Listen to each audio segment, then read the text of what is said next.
Hey everyone, Cynthia Luhu here. I had a request to show how I bind my mini albums with duct tape. And I know Kathy Orta has a tutorial on covering the spine with duct tape. And I don't know if she has a tutorial on binding. Anyway, I'm just going to show how I do it. And I've already cut two 12 by 12 sheets of chipboard into 6x6 squares, and this is going to be for a brand new mini album I'm starting. It is going to be a fairy cottage album, and so I want this one to be pretty deep. So I usually do 5 pages for my mini albums, and I'm thinking I may do 6 or 7. So we'll just see how it goes. And the thing that's perfect, I'm using my Clever Cut by Crafter's Companion. This is an awesome cutter. But what I like is I can have my chipboard pieces, and that it's going to stop on that side and that side, and it's going to give me a little over a half of an inch in between. Another thing I like to do is I like to pop this bar out right here. And this is what you do to change the blade anyway, just to keep that out of my way. And then I pop this little plastic cover off. And I'll put that back when I'm done. So that gives me plenty of room. Okay, so what I like to do first is, I like to make sure these are perfectly even. Let me pull this up a little bit. And why is that all crooked? There we go. I'll turn it a little bit that way. Make sure that they're perfectly even and flush on the top and bottom. And I've got my white duct tape, and I'm going to just rip off a piece that's about 6 inches long. I always go over, but I'd rather go over than under. And then I put the duct tape on one side first, just like this. Make sure it's in place. I make sure the other one is flush, and then I press my duct tape down at the same time, making sure the chipboard doesn't move. And I don't care that I got more on this side than that side, because it's not going to show anyway. So this is what I have now, and I'm going to trim this off. And it goes by very fast. And I'll just clip that off later. So now I have those 2 pages, and what I'm going to do is I'm going to fold it, and then I'm going to put the bottom page, see the bottom page, I'm going to have that butted up against that and just let that sit on top. Grab another piece of paper, and then I'm going to do the same process.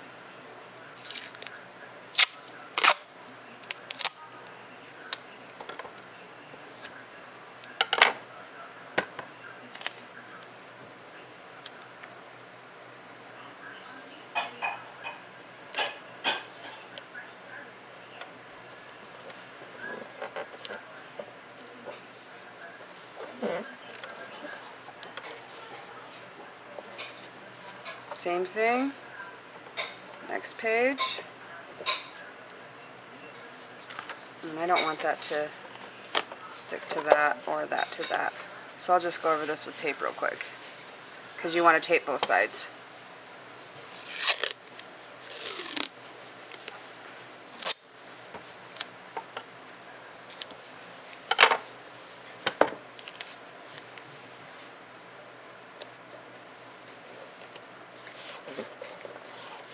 There we go. And now I will do this one before it gets too stuck together.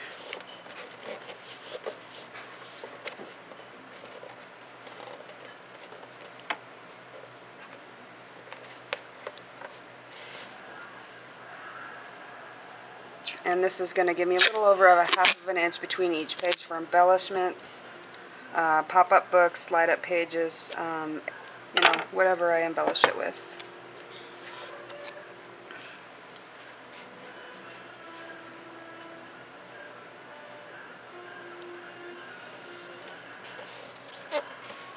Now I'm going to trim all these the tops off.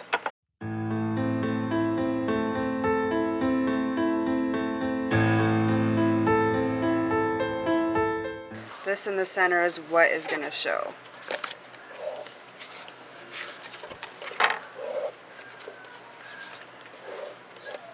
Okay, now we can continue.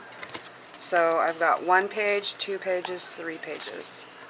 So I'm going to butt my bottom page up against the wall again.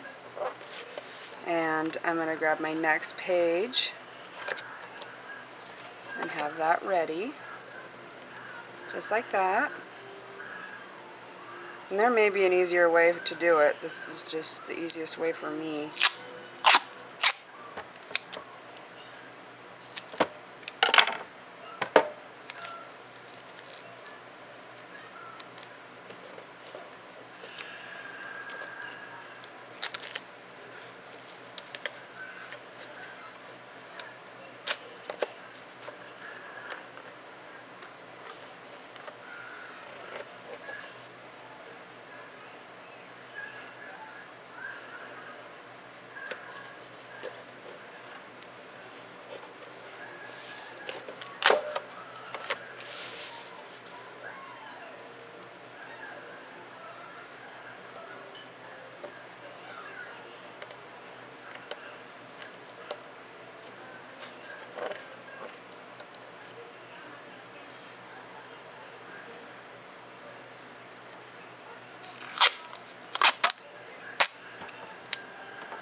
I have 4 pages.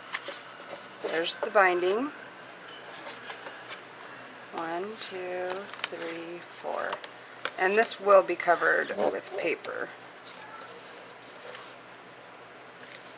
Okay.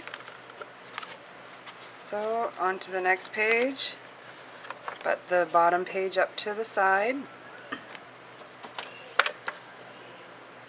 Make sure they're flush.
Okay, so now there's 5 pages.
Okay, so it didn't take me very long at all to make this 7-page mini book.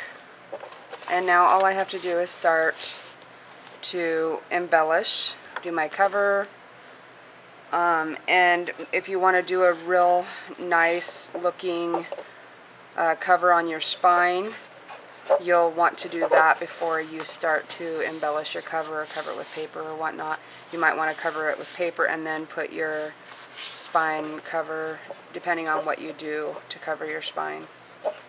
So there you go. I hope it was easy to follow and you try it, and thanks for watching. Love you all. Bye.